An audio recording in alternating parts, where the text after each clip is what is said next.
Well, hello there, Apple Bites. This is your Apple Bite, written Ralph talking to you straight from our show here, Apple Bites, where we take a bite out of the apple and share it with you.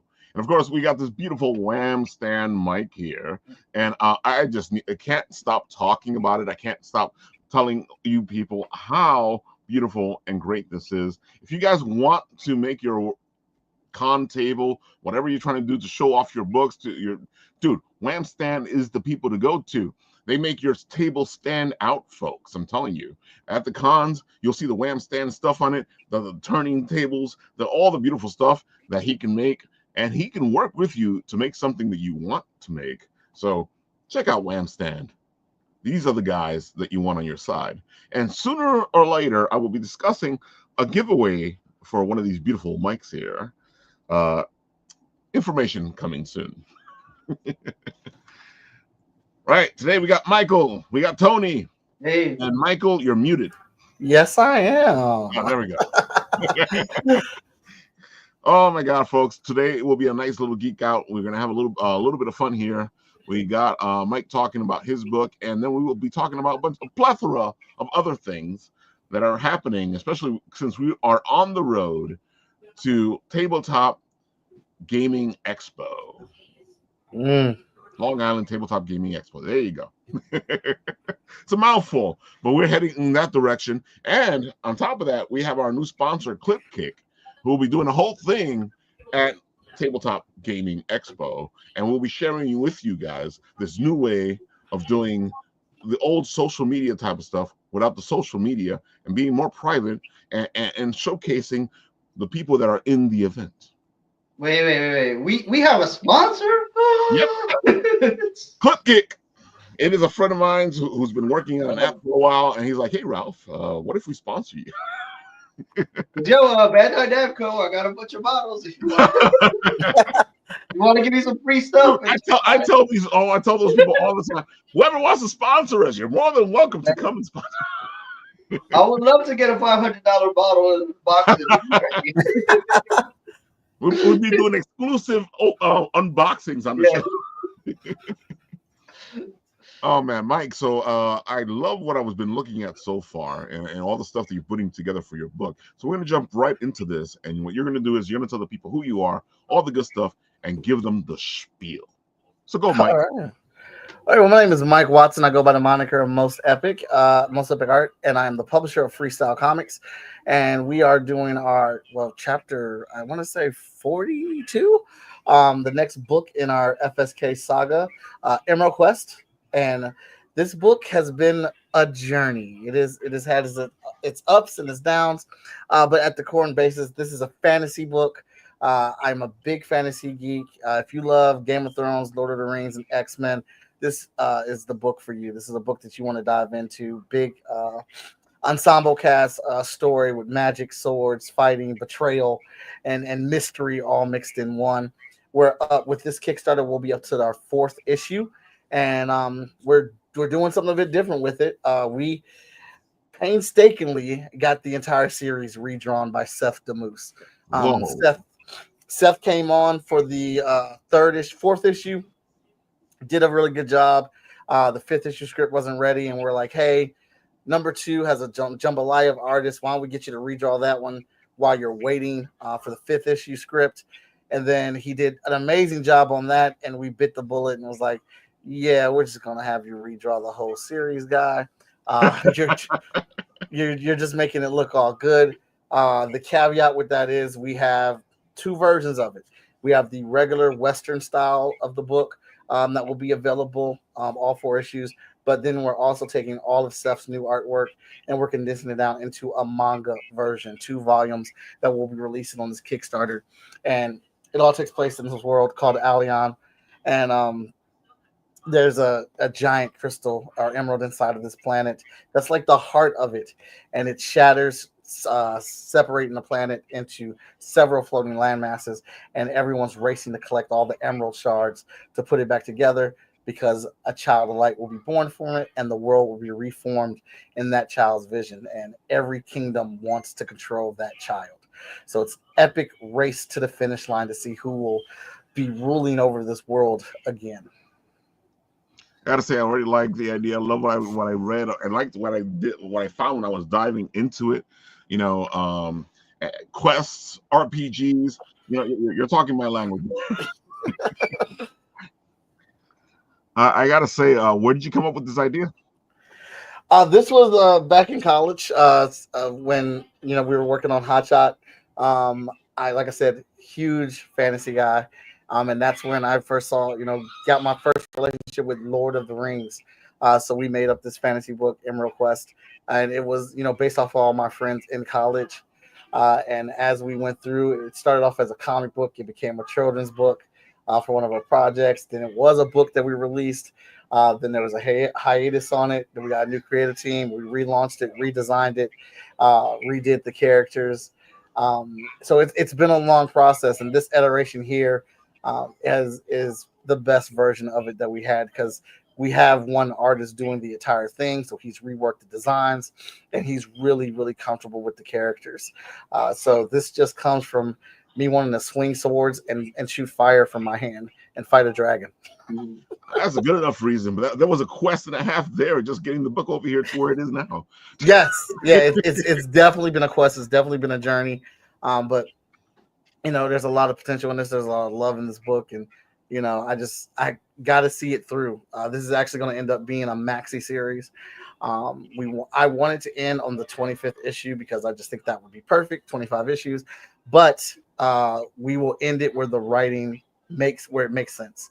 So if it's 22 issues or 23 issues or 27 issues, that's where we'll end. The writing will be the deciding factor of how we finish it.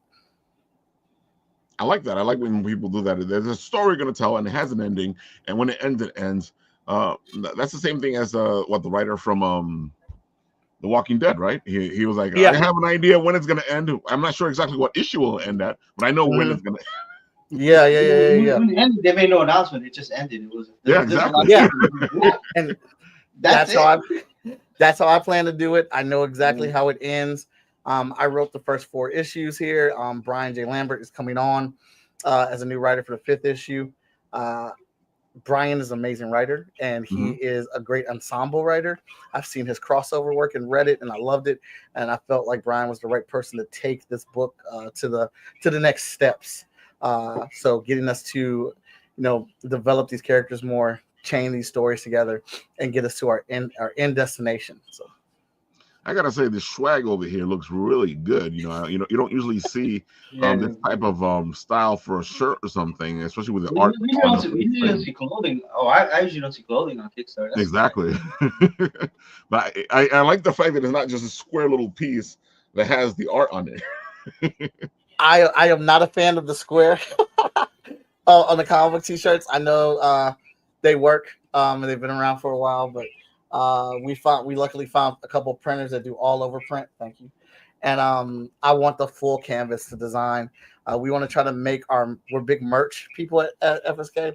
We want our merch to be to look like merch, look like clothing, look like gear, and kind of see the characters like, oh, that's also a comic book shirt. That's a comic book jacket, but that's a really dope jacket. And then you acknowledge like, oh, there's comic book characters on there. So we really try to weave the design in there. So, it feels like real, like you remember when Echo had the Marvel's license? Yeah. That's what we go for. We go for that. We're trying to get that mix and blend. Yeah, because this makes you feel like you're part of the art instead of just showcasing the art. Yeah. Yeah, I still have two of the Spider-Man shirts from Echo. Yeah, really cool. Yeah, so I still have mine. Yeah. I remember wearing it like right after One More Day. People were like, hey, say nice shirt. And I was like, yeah, well, some of these covers are still in continuity. I gotta say, this is beautiful. Look at that art there, man. Yeah, the color, it pops. Oh my god, it looks amazing. Yeah, look at the hairstyle. Look at the hairstyle. Yeah. When we decide to go black and white inside, though. We want to go with the whole manga feel. And because we go to a lot of comic book conventions. In the last couple of years, we've been going to anime conventions as well. And strange enough, we've been making more comic book sales at anime conventions. That's a very huge audience with manga and anime being so popular. So we want to come into their world, and the best way to do that is to treat the book how they treat their books. They do it in black and white. They do it the reverse, the smaller, the book print is smaller and things like that. So we're trying to mimic and be all that. We don't want to be.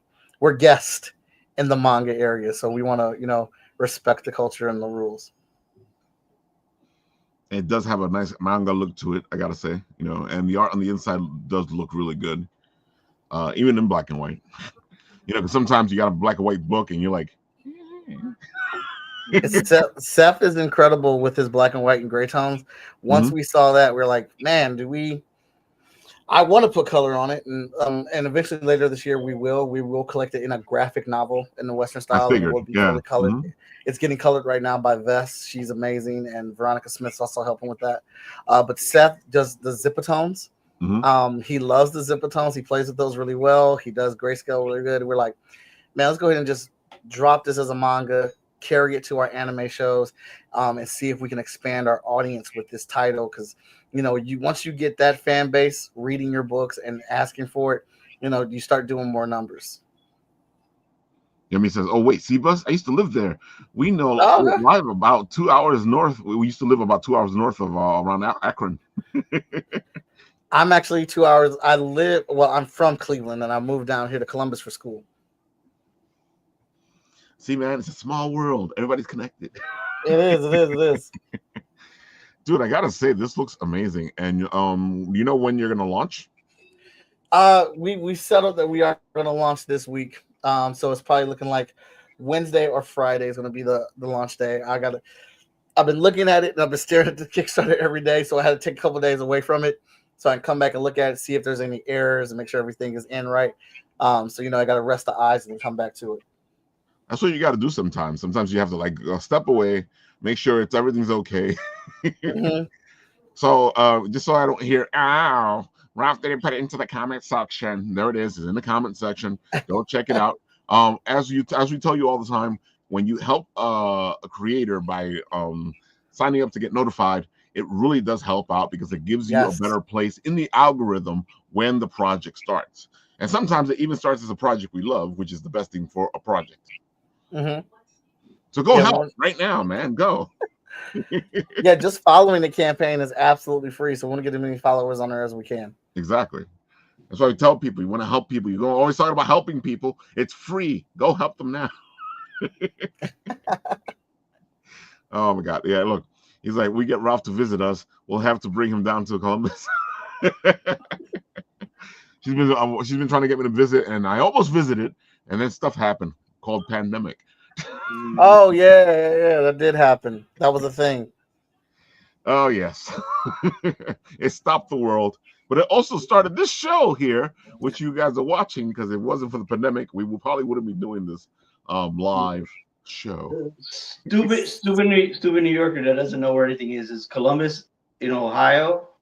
Yes. Yeah. All right. Oh, you see Jordan if we go, right? Is he in Ohio? I think Jordan's in Ohio. Yeah, all right.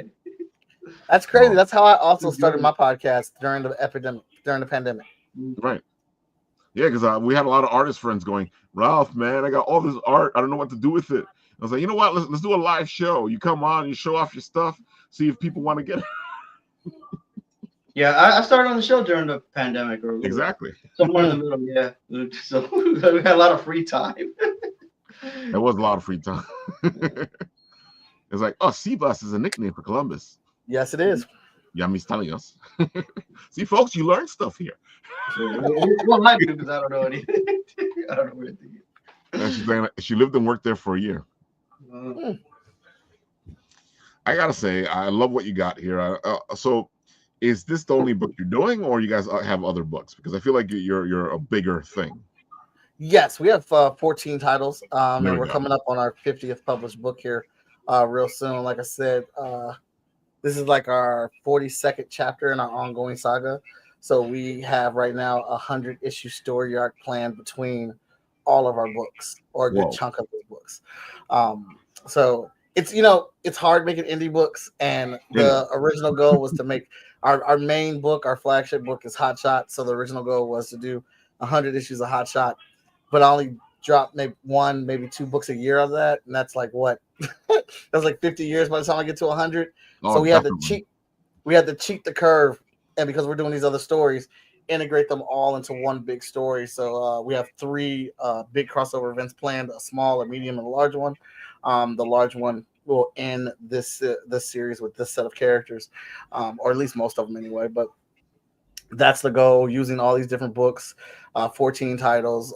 We have Cypher, Heroes International, Vigilance, 5-Star, Spider Squirrel, Hotshot, Emerald Quest, Hotshot and Friends, The Light Within.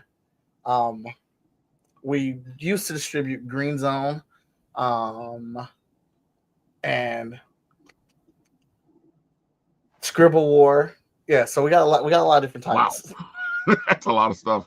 So I feel like what you're trying to get to is a point where you can actually get this into the stores, and then you can actually do what you're wanting to do, which is get the 100 issues and whatnot. Mm-hmm. Yeah, we would love to get in the stores. I've been trying to figure out what the best way to do that is. If anybody's been try to print books and try to get into comic shops, it is a pricey thing printing books, and getting. We have a couple of friends that have gone in that direction. Yeah. So sometimes you come across some comic shops that are always willing to help and carry your stuff, and other shops they're like, hey man, you got to be in Diamond for me to carry you, and things like that, and you got to cover print costs and stuff. So right now we love getting the shops when we can. It's not our main goal right now. We sell books on our website, we do the Kickstarters, and we travel to a lot of different comic book conventions. Do me a favor, put that link in the private chat for the website, and I'll put it up so that people can go check it out. Alrighty. There we go. Now I put it up here, and now I share it over here so people can see it. So you can see all the beautiful stuff that I'm looking at right now. And then I copy this over here, and I put it into the comment section so my friend doesn't go, if you didn't put it into the comment section. Yes, and he talks to me all the time just like that. And then he goes, wow, stop making fun of me. I do not sound like that. You're friends for now. I'm just waiting for him to go, fuck you.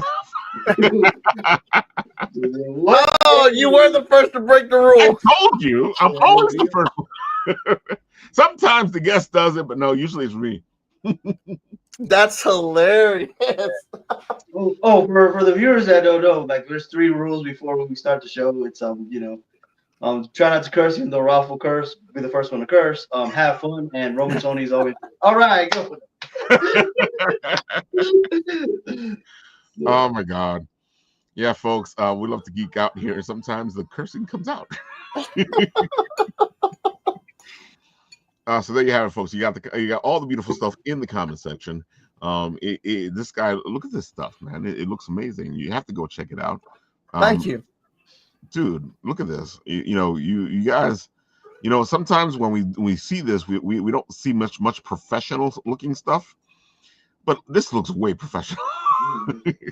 Appreciate that. Our team is very dedicated, and they are hardworking. I'm very blessed with the people that I get to work with, and that put down the many hours it takes to bring this stuff to life. And it does, folks. It takes a lot of time to get a comic book published. I don't think you guys understand how much time it takes. Just because you see it right, and it looks nice and it looks like it was easy, it wasn't easy. Sometimes years and years. It was not. Yeah. At all. Not easy at all.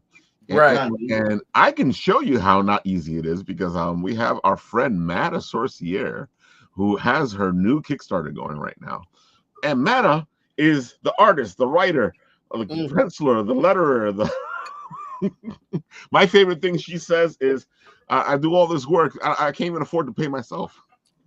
Yeah, because when you do all that stuff, man, there's no way you can pay yourself for what you're supposed to get. So right now her Kickstarter is at $19.43. She is funded already because her goal was 666. I get it. 96 backers, 18 days to go. Come on, let's get it to 100. And then she has 100 backers. And we can get it to 2,000. Let's get it to 3,000. Come on. Making comics is not easy. Nobody puts how much they need into these Kickstarters they usually need way more. They're just trying to get it funded. I think Yumi's asking for the link. It's right above you, Yumi. Oh, the link for The link for this Kickstarter. okay, Yeah. the link for this Kickstarter. I get you all over there. Mata does amazing art. This is all her doing the art. It is, dude. If you love fantasy, like you were just talking about, you will love this. This is epic fantasy. You know, it's that kind of fantasy where the gods are just idiots, and the people are just idiots, and then you spend the whole time going at your comic book, going, "Why did you do that?" And that's exactly what happens. I read it and I go to Mata. Why? Why did she do that? Why? Yeah, I got the hardcover right before this one. I guess this is more. Oh yeah, that was a beautiful one. Yeah. But I have the other one stories as separate issues. Yeah, but it's really cool. And I gotta say, Thank you, Yumi. Mata also has a nice little well, her beautiful art, by the way, from the inside, as you can tell, as you can see here. And she writes a good story, folks. Very good story. Gods and all the good stuff that comes with gods. Oh wow. Definitely, right? Yeah. Really good stuff. Yeah, and folks, she is for hire, so you can hire her to do your covers, and so they can be this beautiful or this beautiful. Very nice. Very, very nice. We love Mata Sorcier here. She does amazing work, and we're heading towards seeing her for the first time at the Brooklyn Independent Comic Show, which will be at the end of April. So you guys will all get to see that reunion. We'll film the whole thing for you as we run around getting a ton of interviews. Because last year when we went to the Brooklyn Independent Comic Show in Industry City, we got the most interviews we've ever gotten at a comic show. That's because there were so many indie creators. Mhm. Made it hard. Oh yeah, look, I already signed up for to be noticed for yours, Michael. Thank you so much. Yeah, so Mata Sorcier is amazing. And you know what? Let's hear from her herself. Let's go to the videotape, folks. I used to think if I couldn't find hope, I should just let it all go. I used to think if I couldn't make dreams come true, I should just let them all go. When life seems impossible, look from a new angle, change just one little thing. When life feels intolerable, find your true source of life. Focus now, focus on love.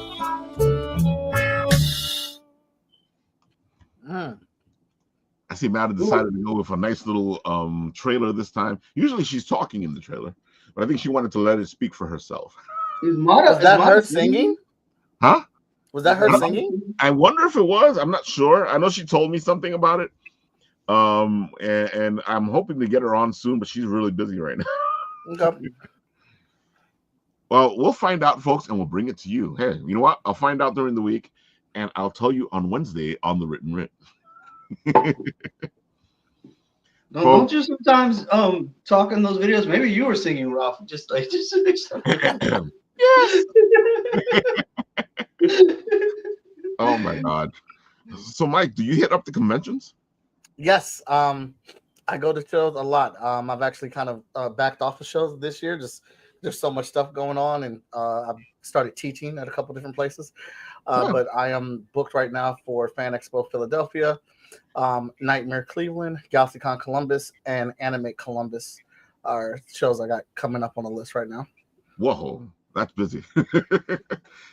That's pretty busy. You know, I know you cut. I don't even want to know what it was before you cut back. I'm just listening to this. I'm going, wait a minute, that's cut back. Yeah, that's cut back. I normally do like 12 or 15 shows a year. It's a lot. That's a lot of shows, folks. For people who do a lot of shows, I don't like, dude. I gotta say, we do the show the way we do the show, and we've done the show like you, behind the scenes and helping other people out. And I do not know how you guys do it. I don't know how we do it either, but it's a lot. And luckily, I do have help. I have people that are willing to go to the shows with me, help me set up, help me drive, get there and work the table and things like that. Oh, that's important. I am. Yeah. I'm lucky at this stage of the game to be able to have people helping. And when I was first going, me and my brothers, we all went to shows together to make it easier. Danny Cooper, Rim McKenzie, Victor Dandridge. We would roll out there, share rooms, and get other people. Oh, Victor was on the show last week. Yeah, so no, I was watching the episode. Oh, that's right. You were in the comment section. Yeah. Mm-hmm. Oh, that was a great show. Well, that was actually the panel that we had last week, the extra show we had last week, the Tuesday show, because we were working with Comics in the Bronx, and he's heading towards a live version of the panel on May 10th. So if you guys are in New York and you want to see a live version of the panel, right now the guests are still up in the air, but as we get the guests and we narrow down who's going to be there, we will let you know. We're also going to do 2 more shows with the panel. We're going to have a writer's show and an artist show. The next show that we're going to do is the writer's show. It should be in about 2 weeks. Okay. Excellent. Yeah, so if you want to come on, let me know. Oh, yeah, I'll take that ticket. Yeah, because I figure you're a writer, so. I wear many hats. Yeah, just like Matt Sorcier. Yeah, folks, we are busy this year. Like we were saying, in 2 weeks, we're going to be going to Long Island Tabletop Gaming Expo. There you go. It's a mouthful. It is. Dude, and if you guys love D&D, if you love tabletop games, this is the convention to go. It's in the Cradle of Aviation, so it's in a museum. So now you got this beautiful convention in this beautiful museum. And it's one of our favorite things to go to these Cradle of Aviation museums. Cons, there you go. Well, the museum itself, too. And then the museum itself, like, they have, like, every arcade game you can think of. They have it upstairs. Exactly. You can play as much as you want for free, no quarters. Yeah, so as long as you get into the museum for any event, you can go up there. Yeah, that's what's up. Every arcade. I'm talking about Pac-Man, Street Fighter, Marvel. Dude, yeah, I love that arcade. They even had like a Michael Jackson game. For like, yep, they had the Michael Jackson Criminal. Yeah, we were favorite little kids. But yeah, it's really cool. They got all those games, and you don't have if you're in the convention, so you don't have to pay quarters. Yeah. Nice. Yeah, so you actually. That's one reason alone to go in. Yeah, you actually finish some of the games, because you have endless continue. So yeah. There's a lot of arcade games I have not beat because of quarters. I still think in quarters, even though like the last time I paid in quarters has been a long time ago in a galaxy far, far away. Because even when you go to like the gaming places around here, they usually have their tokens. Yeah. Yeah, a lot of places it's just it's not quarters. You have to like spend money and they'll give you tokens and then use the tokens. Yeah. Or they have the other time you put right into the machine. The other time I finished a Spider-Man game. No, it's an old. I think it was Sega. It's an old Sega arcade game, and it was a weird game.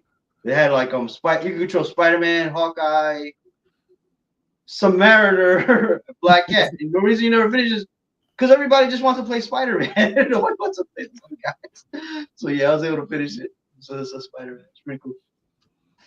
Oh, this is pretty good. Yummy says, Michael, I just want to say that I appreciate your comics you publish, having a variety of body shapes and sizes. I got to say that, Thank you. In the comic business, that I feel like that's a risk sometimes, but I appreciate that you do it.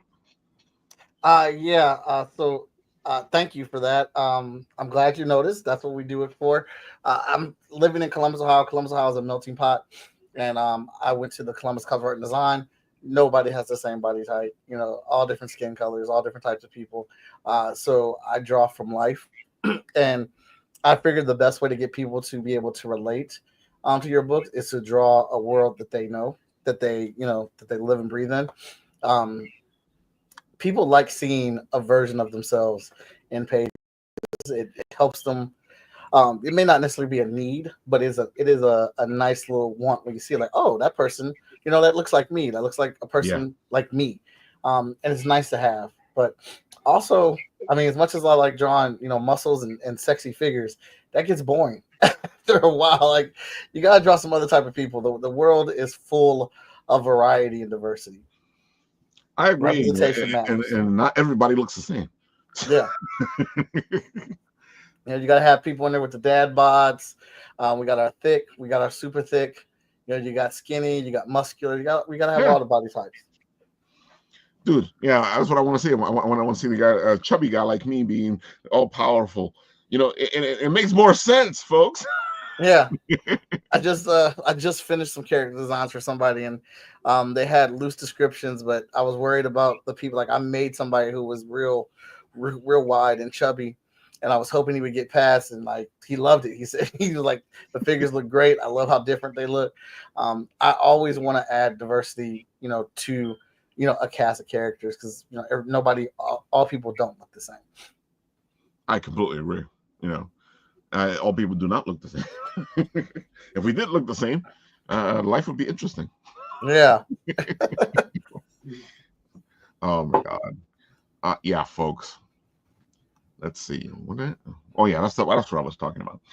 Game of Toons is going to tabletop as well, and we all love Game of Toons. Game of Toons does great stuff, and Game of Toons and I did a challenge a couple of years back where he drew some stuff and I wrote a story for him, and that's what we're working on right now. So the story is coming. If you guys are going to be at Tabletop, we'll be premiering the story there at Tabletop, so you guys can go check out what Game of Toons and I have done. So another reason for you guys to be at Tabletop. Will you be doing this at a panel or his table? Or? Oh no! We'll probably be live from his table. Okay. Yeah, which makes it even better. If I was at a panel, I don't think I'd have the time.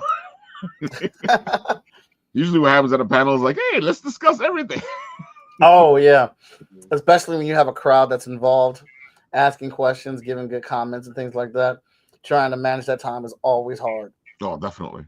And then you're limited because you have a limited amount of time to get done what you need to get done. Yeah. Unless you're Tony, because Tony goes straight for the panels. Tony, are they usually all about an hour, or are they longer than that? Usually about an hour. They have their time where they have to get out. So whatever the time is set, usually someone will say, "Hey, wrap it up, get out." But like sometimes at the end of the day, they don't care, and that's like the last one. We could go a little extra. That makes sense. Or if there's not another panel after it, then they'll leave some leeway. Yeah. Like a Comic-Con to have a sign that say, 5 minutes, 3 minutes, like 1 minute, just get out. Yeah. My favorites are the ones where they open it up to, and I wish everybody did this. Open it up to the people for the audience to ask questions. I hate, because you have some panels where it's just a panelist. He has their questions and he's asking them. It's like, we paid all this money to be there. Come on, open it up to the audience. Exactly. Let us ask our questions. Open it to the audience, man. Yeah. Sometimes I think it's on purpose because they're protected. They don't. There's certain things they know. Some of the questions are difficult, so they don't. So, it's just someone sitting there asking them questions. I'm like, I can watch that at home. Like I want to ask a question myself. I love people to ask questions. I try to get people to talk, but a lot of my panels, people have just been nervous and like they sit back and I'm like, hey, this is a safe space, y'all. Y'all can speak up. That's what we're here for the back and forth. Exactly. The whole point is to talk and to get questions answered. And that's one of the reasons why we're doing the creator comic creator series, which is the one that's going to be on May 10th, is a way for you guys to like talk to. The first one was about publishing. The next one is writing. The next one is artists. So you guys could get a chance, because I know there's a lot of people who have questions, especially if they're trying to get into the comic business. Mm-hmm. I don't know. When I first started going on panel and stuff, I'd be like nervous and scared to ask questions. But don't worry about it. You're not the only one that's gonna be nervous and scared. Like we're all, and you'll get over it. Like eventually, you're like, yeah, there are people just like me. We're all geeks. Yeah. So eventually you get over it. But don't worry about it. You won't be the only one that'll fumble their words or sound awkward. You won't be alone. Don't worry about it. Yeah, like you're in good company. And it's all love. It's all love. It's all love. Paneling is the absolute safest place to be at. You should be happy. That's where you want to have your full blown geek cape waving and showing.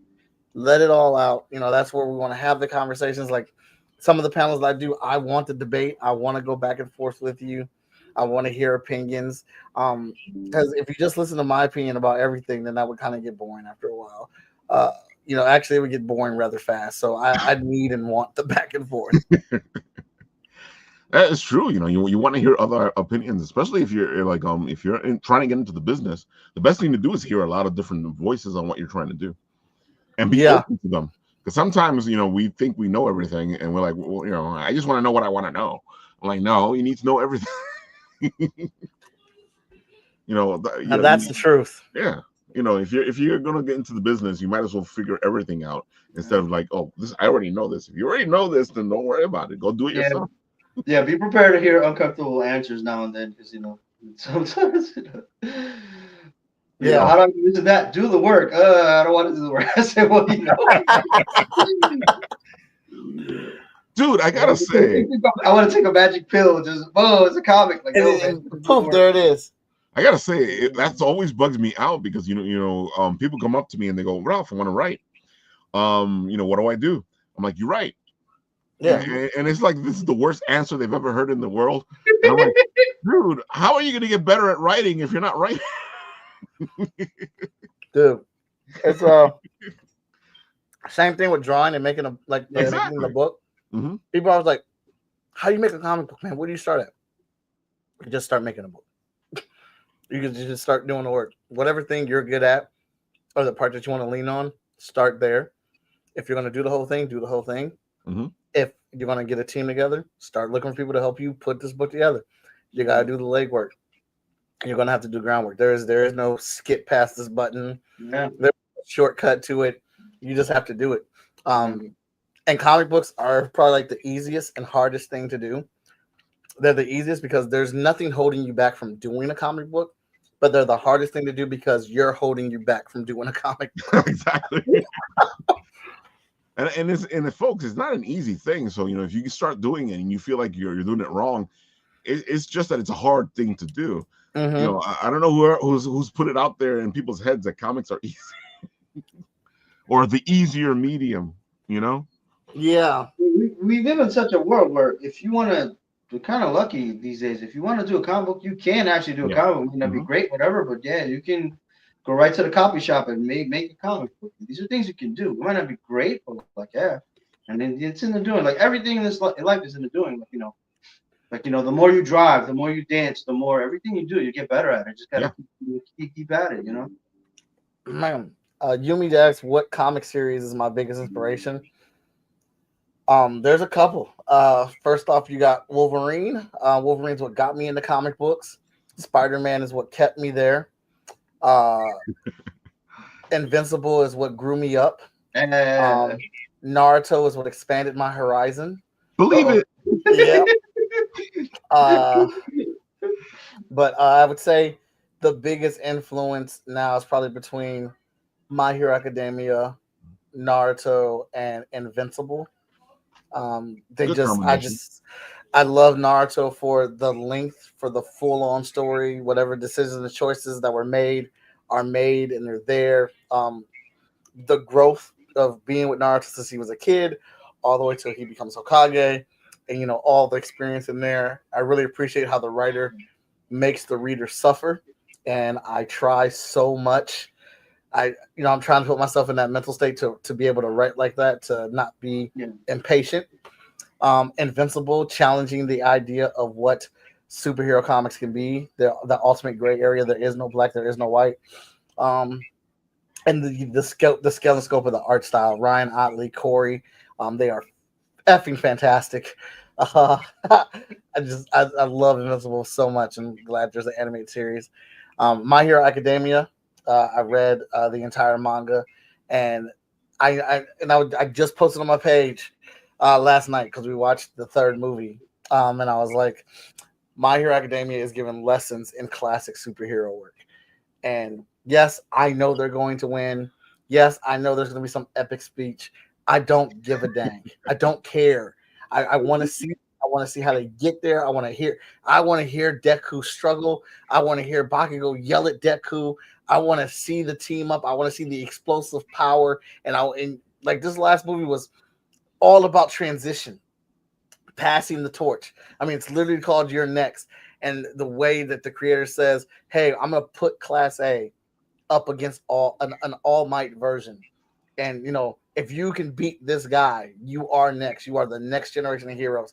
And to hear Bakugo and Deku talking there, I'm terrible with all the rest of their names, but they had really good lines. They had really good speaking moments on what All Might meant to them as a hero and how they're not going to stand here and let you destroy his name and save this person. We were watching and there was a scene where like everybody kind of got knocked out because of this one evil person's power. And the kids got up and they started helping people. They immediately went into giving them medical aid, first aid kits, bandaging people up. But the one character who is like the catalyst there is upset because he can't save this person. And Deku's like, yeah, you can. There's always a choice. And you didn't have us here before. And like, but everyone that's like all these civilians are sitting here watching these heroes talk to this person about there are other options besides death. We are going to save this person, all while healing them and then motivating this person to change their perspective. And I'm like, this is why Class A is going to be the greatest generation of heroes they've ever had, because these people are literally watching these kids do all of this stuff that pros are doing. And like, yes, is it a little corny? Yes, it is. I don't care. It's so good. It's like, immediately when I got done with it, I was ready to draw. I was ready to get back down here and write. But we need that kind of corn because I feel like everything seems to go in the opposite direction, in that darkness and that anti-hero, and I think it's time for some of the good stuff. And it's so funny that a lot of people go, writing good superheroes is easy. No, writing good superheroes is much harder. That's why people do anti-heroes, because it's so much easier to write an anti-hero. It is. And it's hard because like I always tell people, if you want to see the lifeline of freestyle comics, read Hotshot. Hotshot is the benefactor of all the good and all the bad that we've done in comic books. It's all got done on Hotshot first. So if you want to see how we put a book together, Hotshot 0 through 13 is the lifeline of FSK and how we've improved in comic books. While we made mistakes on Hotshot and we made improvements on Hotshot, all the other books are the benefacting factors of they get the experience of what Hotshot had. They get to immediately bleed off that and get all the good. And so that's why I feel like our books get better and better, because we learned so much on the Hotshot series and then we put that into our other book series. But, and I'm always looking at our series, the Hotshot series, and I'm always looking at it because I'm currently the writer on it and the artist. And I'm like, how can I make this better? How can I get you to care about these characters? How can I make these villains more fierce, more intimidating, more impactful? Because good villains make better heroes. You've got to have a strong cast of villains.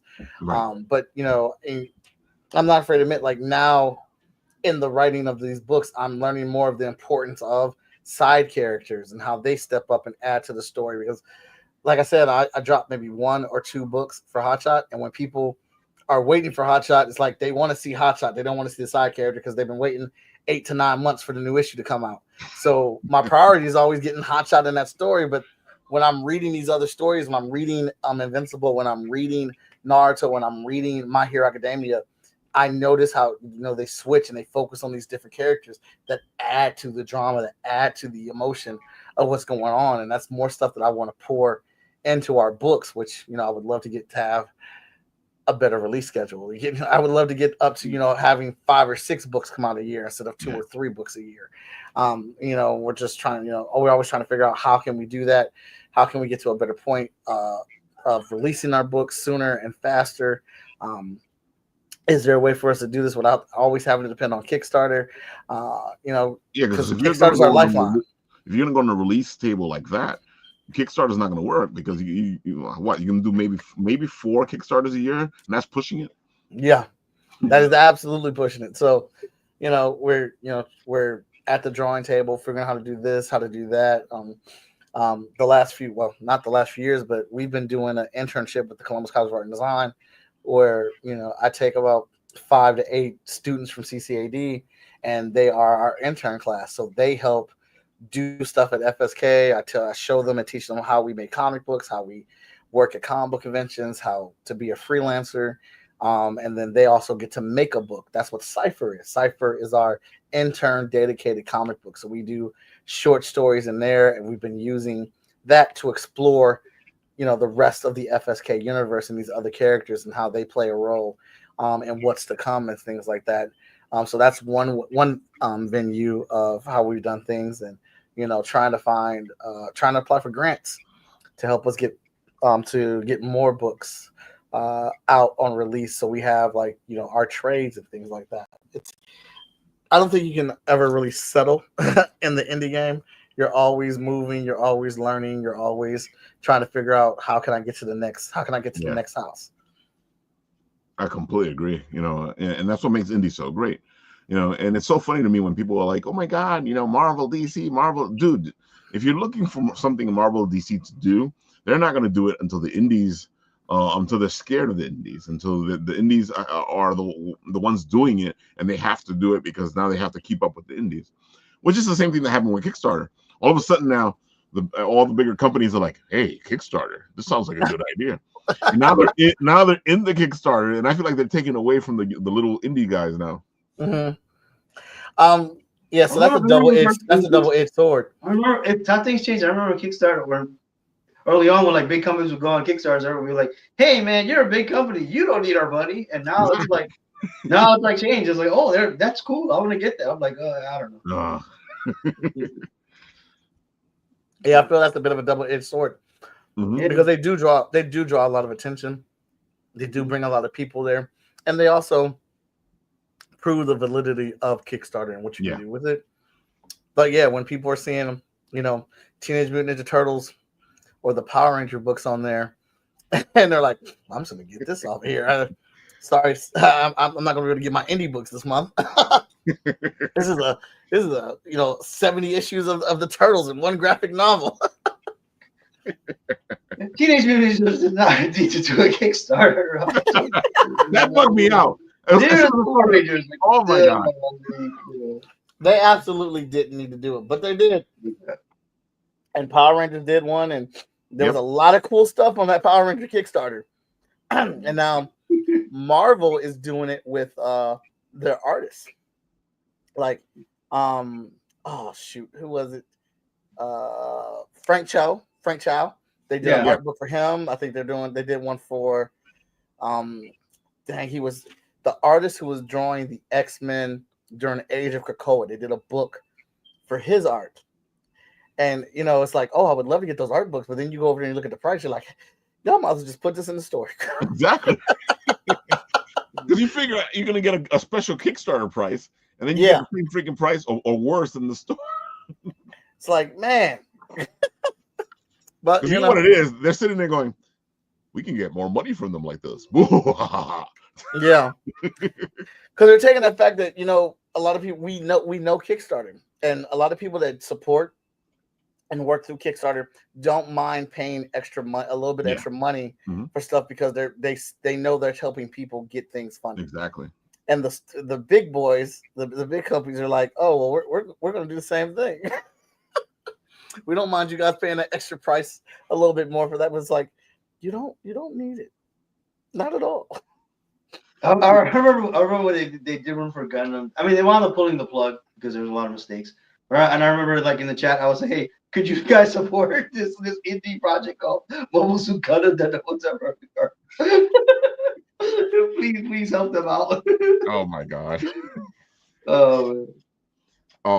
So here's a question for both of you because I haven't seen My Hero Academia. I've seen an episode here or there, but I hear of course of everything there's haters, and for some reason they really hate on this show. Maybe you guys know why. Well, why do they hate so much on this superhero? I'm not a fan of superhero. Oh, I'll just say from my perspective, I've seen the first season. I'm not a fan of it. The animation is great, but it's not my thing. Mm-hmm. So I don't hate it or anything. It's just not my thing, you know. Like I mean, well, just for me, comic books are. How do I explain it? Like there's certain things I like. Like I like One Punch Man. I like Tiger and Bunny. Mm-hmm. What was this other one? It was called I forget. This is other show about this kid with powers. I think it was called Charles. I can't remember the name. So there's certain things I like, but like My Hero Academia, to me, it's like you're, I don't know. You're a fan, so I'm sorry. Just No, you're fine because like everything doesn't speak to everybody, and that's perfectly fine. To me, it's like comic books are like. I mean, well, I'll put it this way. To me, it's like those are stories that I've already read. I'll put it that way. It's like Uncanny X-Men. I read New Mutants. I read Teen Titans, and that's all it is. It just meshed together and show. That's what it feels like. So I feel like I already read that stuff. You know, so, and it's like, and to me, and it's like it's filtered like, I don't know, put this.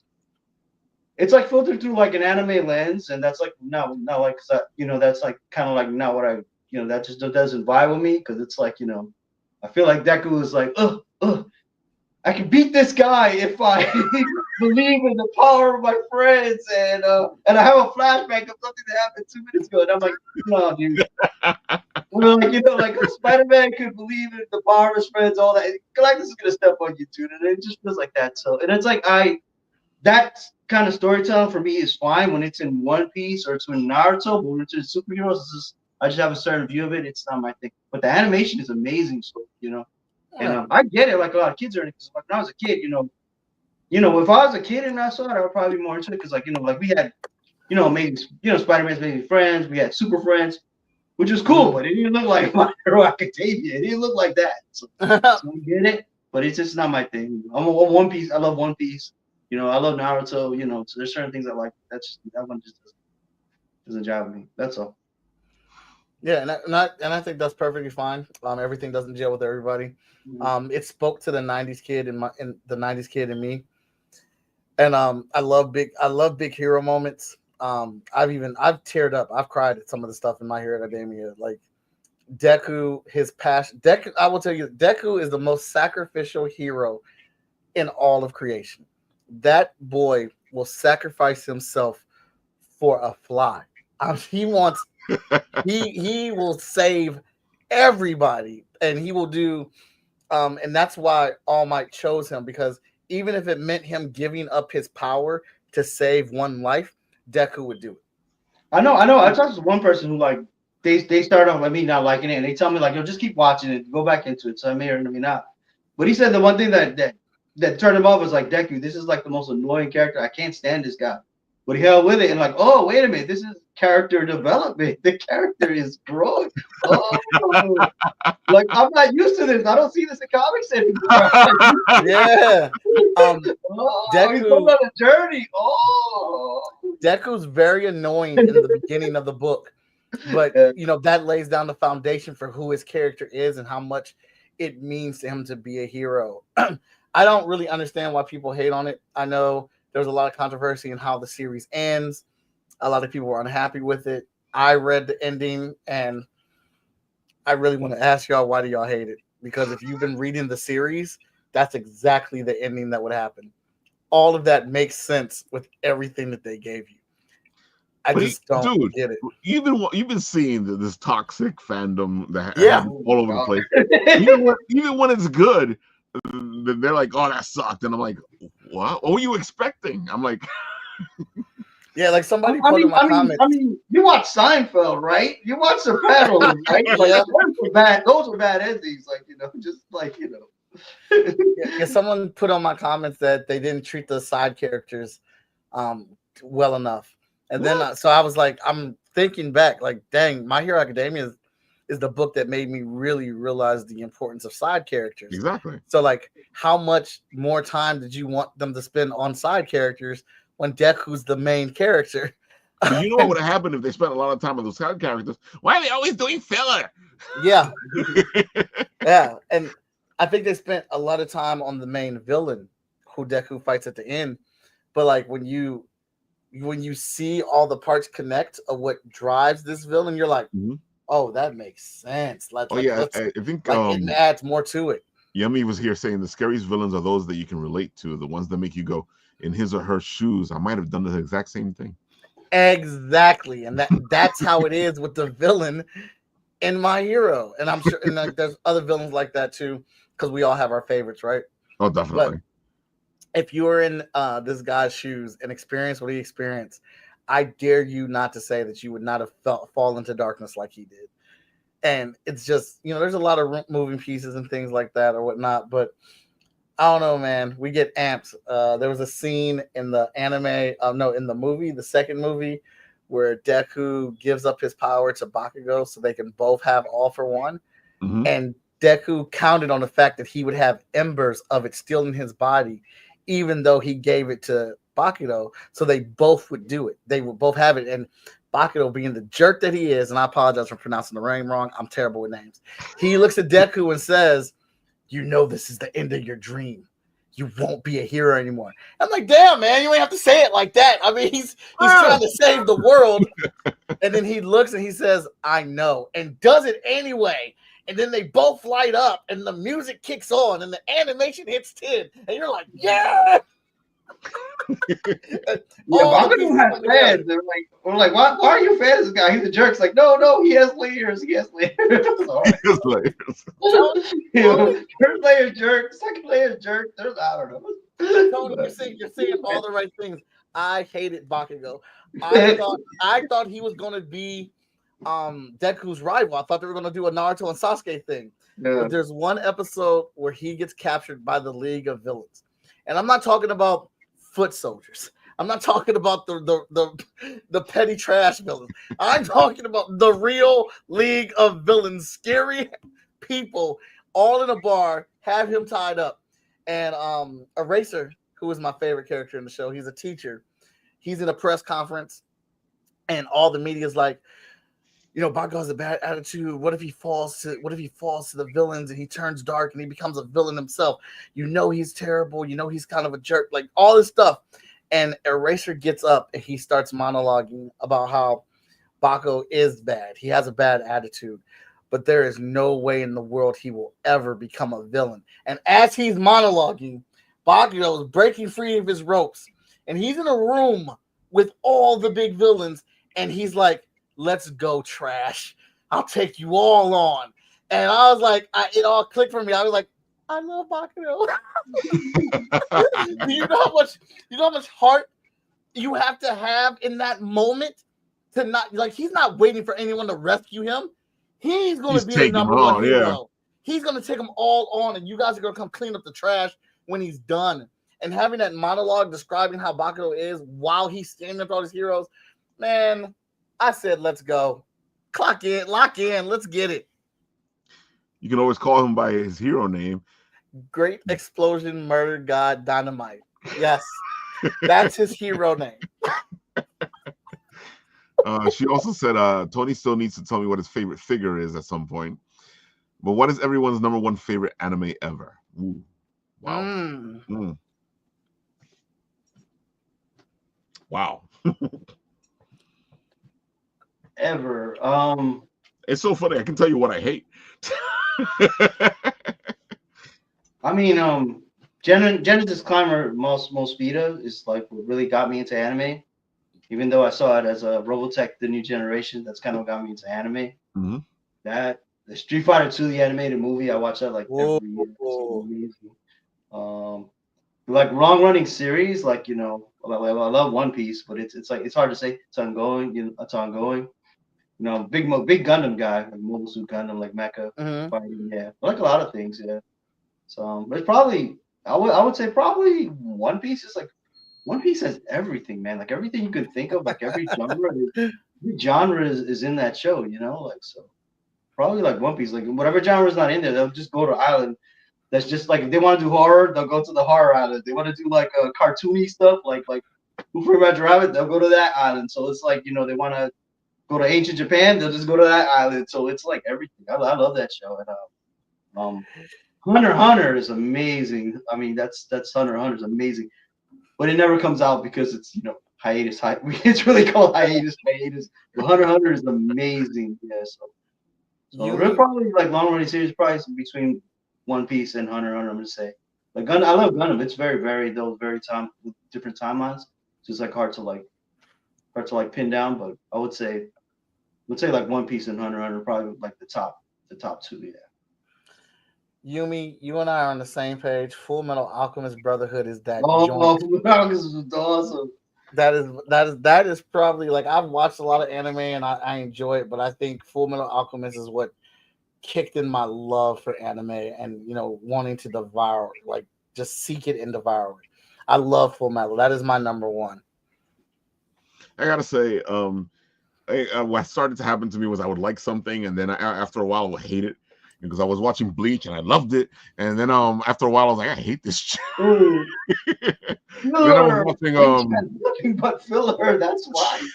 It's the same thing with Dragon Ball Z. I was like, oh my god, I love this. And then the one time I was watching and it took like 3 episodes, and it was a One Punch for 3 episodes, and I'm like, Dragon Ball Z has they do like what One Piece do. That it's canon filler. Like it is what's happening in the manga, but they're taking forever to tell you.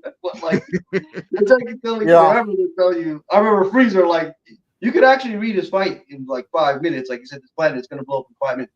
This is like 15 episodes. It's like this planet's gonna blow up in 5 minutes. Like 6 episodes go by. Oh, 4 minutes, 3.5.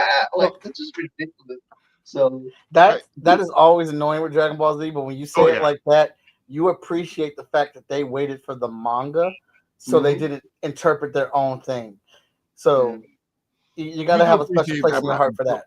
3 episodes for One Punch. Come on. It is excessive. I'm not saying it's not excessive. It's excessive. I mean, they're getting mad because like when we're getting anime back then, the reason we got filler is because the anime would catch up to the manga, so so they would have to because like manga comes out like what I mean I think like one anime episode usually covers like 2 chapters. Yeah, like a new chapter every other week. Sooner or later you catch up. So this is why we have filler. So there's a good thing because there was a new episode of something every week, and then some not all filler is bad. Some filler is kind of good. So there's some filler is good. Week. Yeah, but now it's like we're in this place where like there's hardly no one's really doing any filler now. Everything has to be anime accurate, and because of that, and then because of that, they take breaks instead. Yeah, and it's breaks. And the sad thing is, it does nothing to their. I mean, they're still overworked like crazy because even though they're taking a break to work on another show. Yeah, and then because it's following the manga, the manga's not concerned with like seasons or breaks or anything like that. So they end these seasons on like very weird spots sometimes. And then the other thing that happens is, well, that's the people that worked on this anime. They went to work on this and this and that. By the time it comes to have another season, it's a whole different. It's a different director. It's a different art team. It's like sometimes it's not good. Like that second season of One Punch Man was rough, man. It looked rough. So. Yeah. So it's good and bad in both formats. So. Yumi says, I say this lovingly, but One Piece is too long. I would say try the Netflix series. It's really good, and it'll help condense it. I agree. I think that's the good thing now. You have other things you can watch. Mm-hmm. Yeah, it condenses like 20 episodes into 8. So really, and if you like it, you can like pick up right where. It's so close to it. You can pick up right where it left off, or you can start from the beginning. Yeah. They're also doing an anime, right? Where they're gonna do the story. Yeah, they're gonna read it. Oh my god, they're gonna restart the anime while the anime is still going on. They're gonna restart the anime. So, without the filler.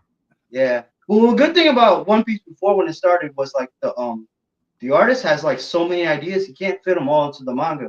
Like if you read it, like the chapters will have stories in themselves. Mm-hmm. Like the chapters will have a piece of a story. They'll be like, this is the chapter, but meanwhile, this is what Little Buggy is doing. And what the anime used to do is they used to take those little chapters and they used to use those as filler. So it's great. So it was like it was kind of filler in a way that they would take that little image of like a buggy with a head and a little body, and hey, let's just tell the story.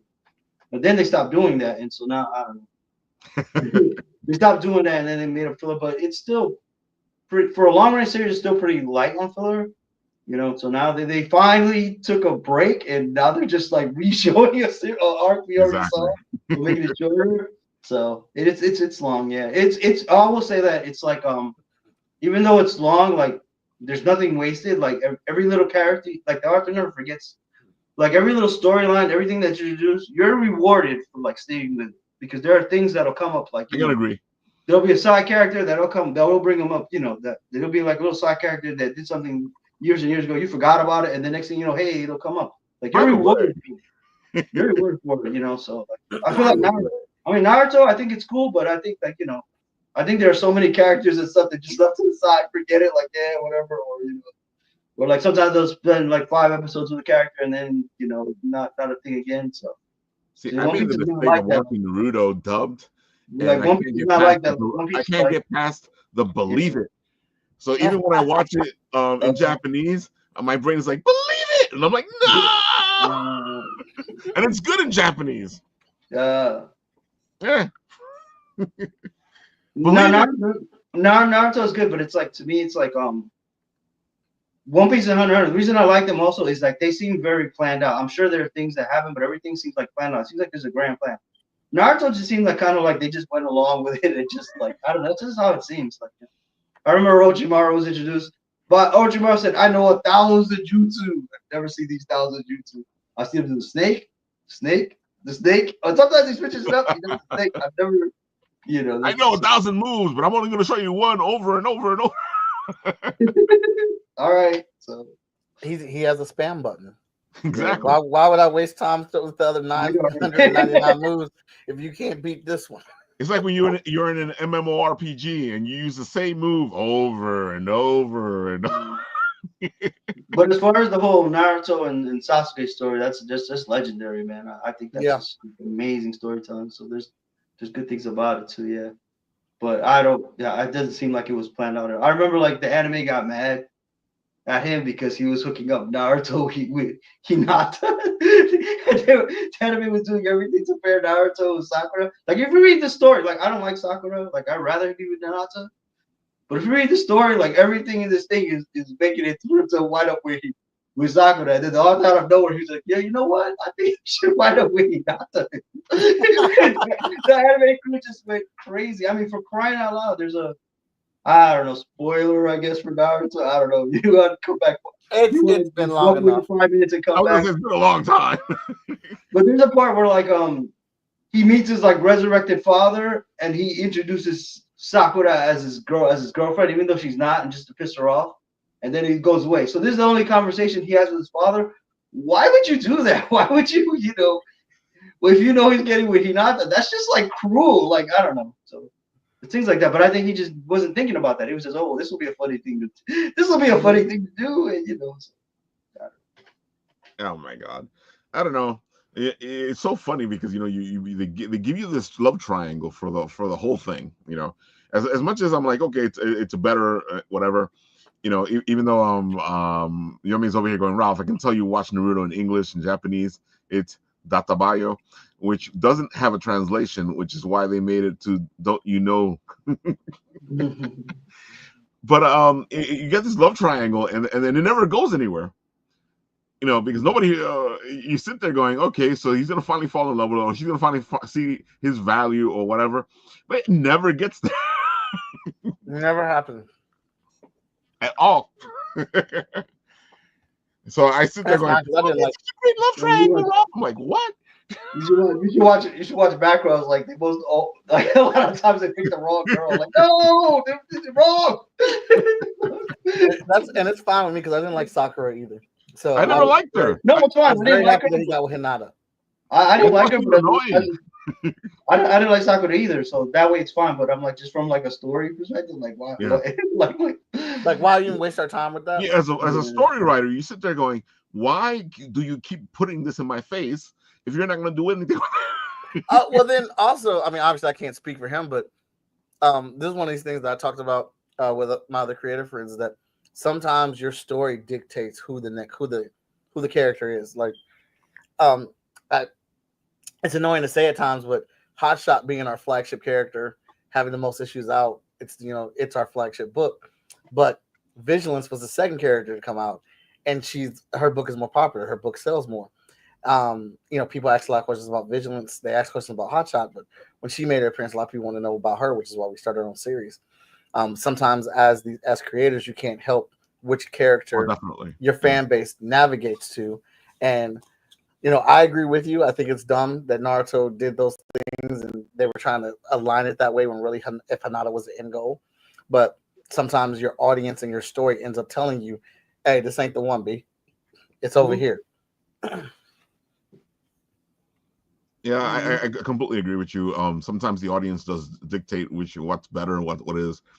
And that's why one of the things I tell people, especially when we're talking about writing, is you got to know your audience, or you got to understand who you're writing for.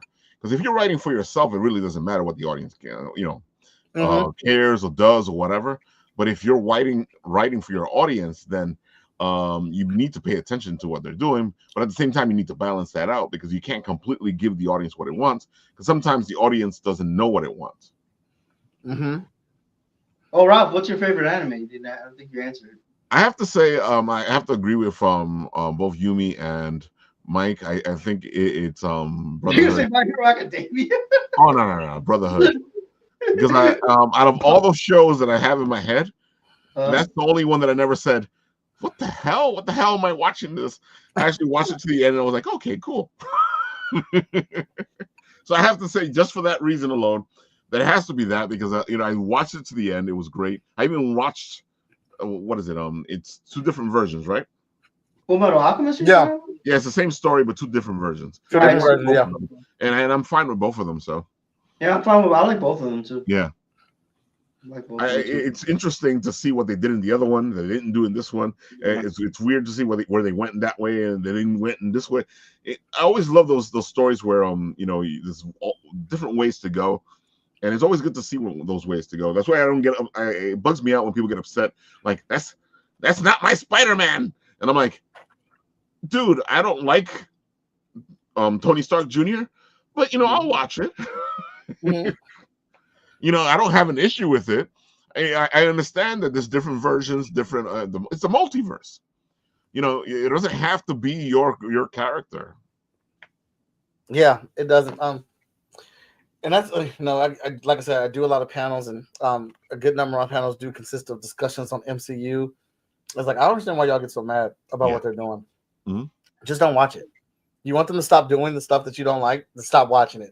Dude, you hate watch it. You hate watch it, and then you give them numbers, and it makes it like, oh, you do want this because you hate watch it. Yeah. But Marvel has so many different options right now. Just watch what you like and move on. Exactly. Like, and people act like, people, it's like they didn't hear Feige say, you do not have to watch the TV shows.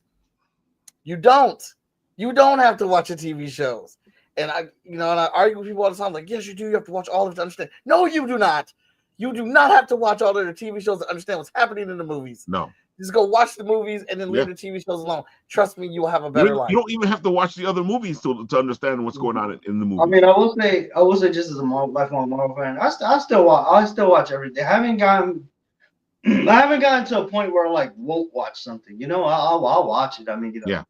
So I think I'm even right like, like with Star Wars, I'm there. There's things in Star Wars like, nope, I'm not watching that. Like, nope. So I'm there with Star Wars. Like Marvel, we're not there yet. I mean, might get there, but we're not there yet. Like where I just won't. See, at least with Marvel, we understand that there's been different versions of the characters we love. Right. That's just what happens. Secret Wars happens. A whole new world gets turned into something. Crisis happens. It turns into another world. These aren't the same characters. Yeah. And then sometimes you have to sit there and go, okay, this is not the Spider-Man I grew up with. But okay, let's see where he goes. Let's see I what mean, he does. no, it's fine. I mean, like I have, like these characters have been around. There's so many different versions. I have the versions that I like, and nothing they do will take away from it. It'll be there. That right there, what Tony's saying, Exactly. That's it. Mm-hmm. But I'm right here with you, Tony. You're ruining my childhood. No, you're not. Your childhood. That's not my character. This is just for a different audience. It's not for you. That's okay. I watch all the MCU stuff. Me and my family were there for all of it. And then the stuff I don't like, I don't watch it again. Stuff I like, I like it again. It's that simple, folks. Listen to this guy. It really is. I mean, even the worst stuff. There's really something. Yeah, there's good. Something in there. Yeah. Like personally, I didn't like that Echo series, but the Kingpin, it was awesome. Kingpin was awesome. Like, yeah, it was awesome. Everything not Kingpin but Kingpin was awesome, so that made it worth it. I feel like the MCU line Like I don't is the kind of like Marvels, but I love Samuel Jackson. Like, hey, whatever, and I love Iman Vellani. I love her. So be it. Like a movie, so they always get something out of it. I don't know. Yeah, I feel like the MCU line, like while they have movies that aren't as good as their top tier movies, I feel like they're still doing a lot of things better than other comic book movies. Oh, definitely. And like you said, there's always something you can find that you do like in them or whatnot. And I think people are very spoiled right now. Yeah. Because they've gotten Infinity War, they've gotten Endgame, they've gotten Civil War, and they want every single project from the MCU to be that. Yeah. And they fail to understand like every project can't be that. Mm-mm. And if you do that, then you don't have appreciation for projects that are that. Right. Because you're getting it all the time. It doesn't, you have to have what I call toaster strudel villains in between the the actual the real threats, the apocalyptic type of threats. You have to have that rest and transition between these characters. You have to have these throwaway villains and things like that to get us to our Thanos system. The X-Men will get through this like great battle, and then and then it'll be over. Then the next issue, like they're playing baseball, they're playing football, whatever. Mm-hmm. You need that. Yeah, not everything can't be like up here. Sometimes you gotta like pull back a little bit. Yeah, I don't know, man. People are funny. And I know there's been complaints about Tom Holland, Spider-Man, things like that. But if you look at what they did from and how they tied it together to Tobey Maguire to now giving us a Peter Parker who is in the classic red and blue uniform the way it's supposed to be in college. In the next film, he'll probably be a photographer and just your friendly neighborhood Spider-Man. They got us to that point. And this is one heck of an origin story that progressed over 12 films. Yeah. And we didn't realize it until they did it. Yeah. Yeah, because the whole last movie was about him learning about the responsibility aspect, which he hadn't learned about before. Mm-hmm. But throughout like all those movies, I had all the we had all those kids. Oh, this Spider-Man, he's a trust fund baby. He's not his old man. This and that. I've been complaining about this like all these movies, and then at the end of the third movie, they took him exactly to the place where we wanted him to be. So but we just didn't see it. So like, oh, okay. So now it's not, looking back, it's not as bad. But I didn't see it coming. I'm like, we're like they're not gonna listen to us. We're complaining. They're making their money. I didn't see it coming either. When they put him, I was like, dude, you went all this way around just to make him into Spider-Man. Right, just to do what people have been complaining about. Like when it turned around and Aunt May said, "With great power comes great responsibility," I was like, "They're about to not," and it hurt. Yep. And it hurt. It hurt when she died. And I think it hurts so much because you actually got to know her and love her, and unlike Ben, who you get kind of to meet, and then they take him away. Well, at least with May, you know who she is. You love the lady, you love the character. So I feel like it had more of a punch. And you also had Iron Man's death too. I mean, exactly all the stuff like we hate Tony Stark Jr. All this sidekick. When he died, that was a great impact. Like yeah. So. Yeah, man. So it's just like I think you just got to experience the stories as they are. Kevin Feige really has not done anything to make me not trust him. I'm here for it. The only thing I did make a threat. I was like, Feige, and I said this on my page. You gave us X-Men 97, and so that means you know how to do the X-Men. Exactly. X-Men 97 is perfect. So if your live action X-Men are not on par with 97, I have a problem with you. Because you showed me you can do it just 2 years ago, so you better bring the same energy to the live action. That's my only steeple. And we also know how they can do it right because they do it right in Deadpool. Yeah, yeah. You get the X-Men the way we know them in Deadpool. Mm-hmm. And it bugs me out when they make those big wig decisions. Like nobody wants to see these people in these weird costumes. Yes, we want to see them in the weird costumes. Yes, we do. Yeah. Oh my God. And I think Wolverine proved that. Yeah, absolutely. We hear all the time. Like remember like Transformers where they're like, no, we can't have these Transformers, Optimus Prime actually transform into a truck. It'll look effing stupid. It was like, oh, whatever. Then they transform into a truck. Nobody could play. Like, it was like perfect.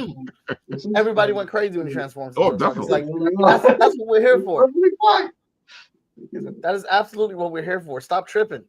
It like that's the thing that always baffles me. You take this product and you're like, all right, we're gonna make it a movie. Well, We're gonna take we this gotta, away. we gotta change it because it's a movie. No, you don't. The reason you want to make this a movie is because it was accepted and cherished for what it is. Exactly. Just give me that. Exactly. Just give me that thing right there as it comes. Like I hate when video games redesign costumes. Like why do you feel like you are better than 75 years of Marvel comic artists designing costumes? Yeah. If you just don't give me that traditional costume that I read in the comic book and throw your scallywag costumes as DLC and keep it moving. I have to agree with what Yumi says. Yeah, Ryan Reynolds did Deadpool. That's why we got what we got, because Ryan Reynolds has sat there and he messed with them and they had to do what he said. Yeah. Dude, yeah. It bugs me out. Like, I was gonna say was that you guys remember the Dolph Lundgren Punisher? Yeah. So they go, we're not gonna put the skull on his shirt because it's too kiddie, it's too comic book. And I'm like, it's a skull on a shirt. What the hell? Because you know when they did the Dolph Lundgren Punisher, he didn't have the skull on his shirt, and I'm like, the hell, this isn't the Punisher. They don't get it, man. And so it's so funny because they make so much money. Yeah. And they've been in this industry so long, they just don't, like, when it comes to comic books or video game adaptions into live action, they don't get it. Like the Halo series. I'm not even a fan of Halo. I'm not even a fan. But for you to vehemently take his mask off all of the damn time is just disrespectful.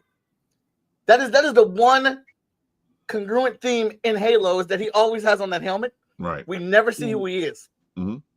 And you keep trying to tell me, how can you connect with him if you can't see his face? Right. How did we connect with him for 17 games? Exactly. And we never saw his face.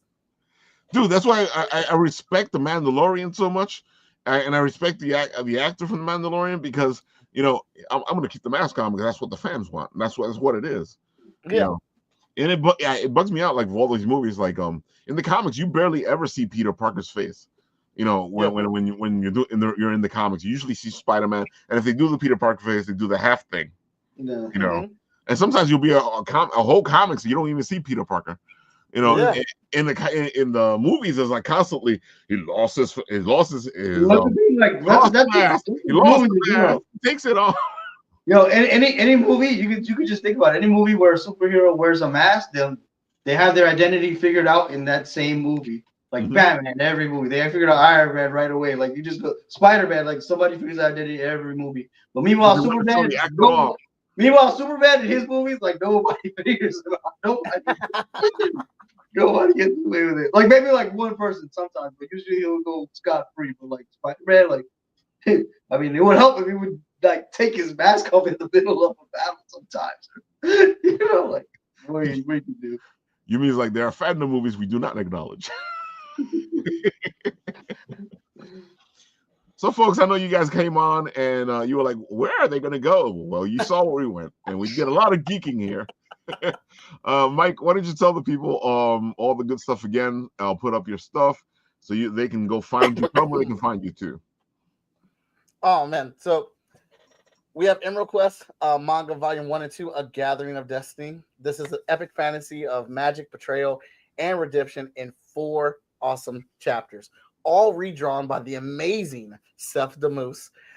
This is if you like Lord of the Rings, Game of Thrones, X-Men, this is going to be the book for you. We have a lot of different characters, a lot of diversity in this book. And when I say that, I mean different types of characters that are going to be enthralled in all types of epicness happening in this ongoing series. Go ahead and hit fskgo.com and hit the follow me button. We will be launching that this week. I just got to double check and make sure everything's copacetic on it before I launch it. I want to make sure all the rewards are nice and tight and good for you or whatnot. But you can follow this and be notified as soon as we launch it, so you can help us bring this to life. This will get us to our next issue as well. That's going to be written by Brian J. Lambert, which is already written. It's already written, and it's just waiting for Seth to get his hands on it. And Brian, chef kiss on what he did with that next issue. All right, so any support will be appreciated, whether you follow this page or you share it to somebody. Sharing and following right now is absolutely free. Doesn't cost you a thing. Just 2 seconds to click on it. Exactly, folks. It's free to do it. It helps out the project. And of course, dudes, you guys can always share. Sharing is caring, folks. And because you might go, well, Ralph, nothing happens when you share. Something happens when you share. Yeah. Sometimes you'll share it, and a person who didn't know about this project will see it. They'll go check out the project. They may even go and pledge on the project. And right away, this is something that the project didn't have from the get-go. Mm-hmm. He's right. And of course, folks, if you guys want to see a little bit of what I'm talking about when it comes to Game of Tunes, as we head off to Long Island Tabletop and Gaming Expo, here is the character that Russell created from Game of Tunes. This is the one I wrote a little story about. And the one I'm going to share a little story with you guys when we get to Tabletop. And I have to say, folks, Gem Hunter here and the Little Devil, if you guys know me, I love mischievous characters. So he just spoke to me from the get-go, and this story just went total mischief. Awesome. So I can't wait till you guys see it. And of course, if you guys want to have swag from this story, Game of Tunes already has swag from this story. He's made these guys into blip chips. So you can actually go and purchase the Little Devil as a blip chip at Tabletop. And I think the only other thing I have to show you guys is this. And of course, it's Papa.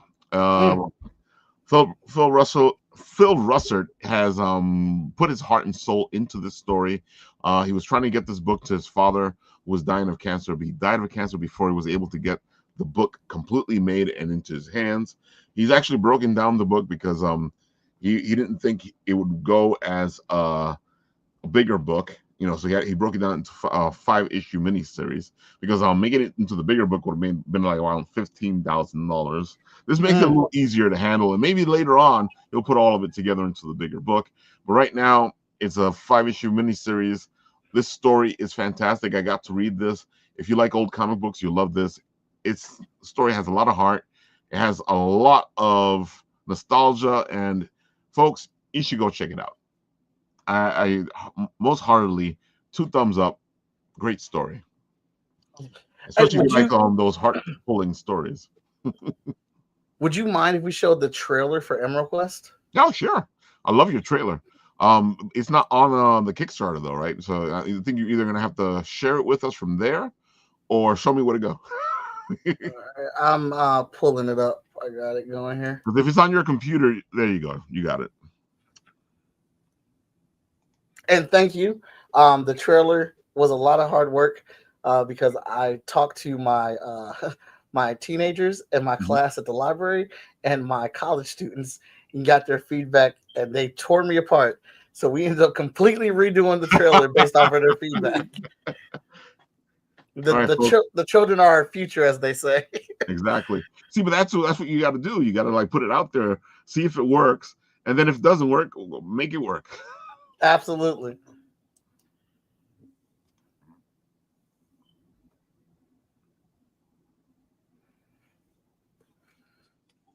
Ooh.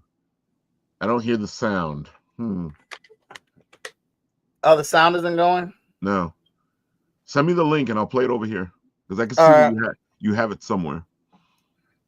Yes, I will do that. See, folks, we can fix things here. Here we go. It looks great. It looks great already, yeah. Right. Man. When I first made the trailer and I showed my college students, I was like, all right, Charlie, you guys be honest and tell me what you thought.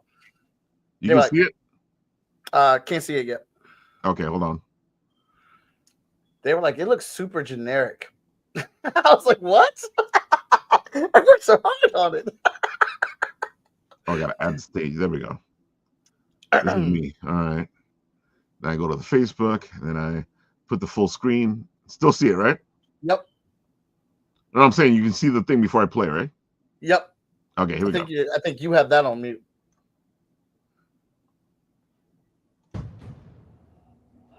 I can hear it.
History?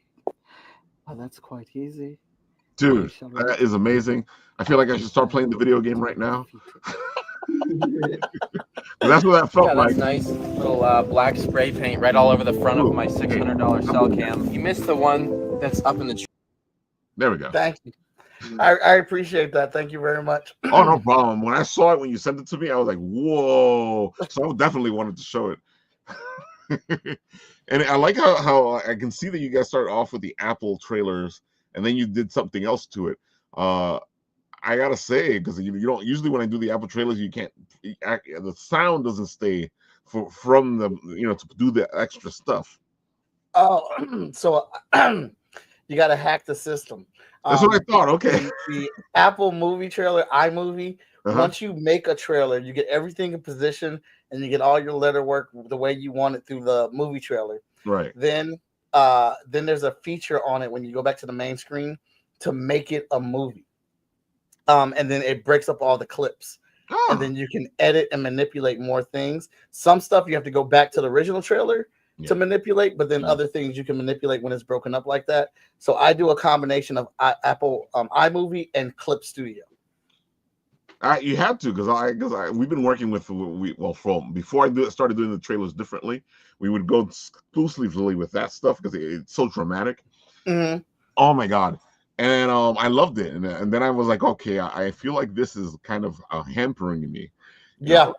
And then I started to do the trailers on my own, and I like the way I do them now because it feels more, even though I feel like the drama's not there like it was, but the right song makes those trailers like, oh. Yes, it does. That's why we go to the conventions. I get all this footage, and I put the trailer out with a good song on it, and I'm like, woo! Absolutely. Also, folks, I hope you guys had a lot of fun. This has been a fantastic show. Mike, you're welcome onto the show anytime you want. Just let us know. Once you get when the Kickstarter kicked off, come back and we'll show it off. Awesome. I appreciate it. Thank you so much for giving me time on your platform. It's been a blessing to hear geeking out with y'all. Dude, it's always a great geek off. I loved it. I knew it was going to be a great geek off when we were talking in the green room, and we all started geeking out there. Yumi says it looked awesome. Thank you, Yumi. So, folks, that's been the show. Join us on Wednesday for the Written Writ. We're going to have a couple of guests on the show then. I'm still trying to figure out who's going to be here. Thursday, though, we're going to be having a very special show with AZ Vault from Australia. So it's going to be the 10:30 time on Thursday, a whole AZ Vault show as we show off his stuff, geek out, have fun, and see how everything is down under. So, folks, on this show, when it ends, I press this and this happens.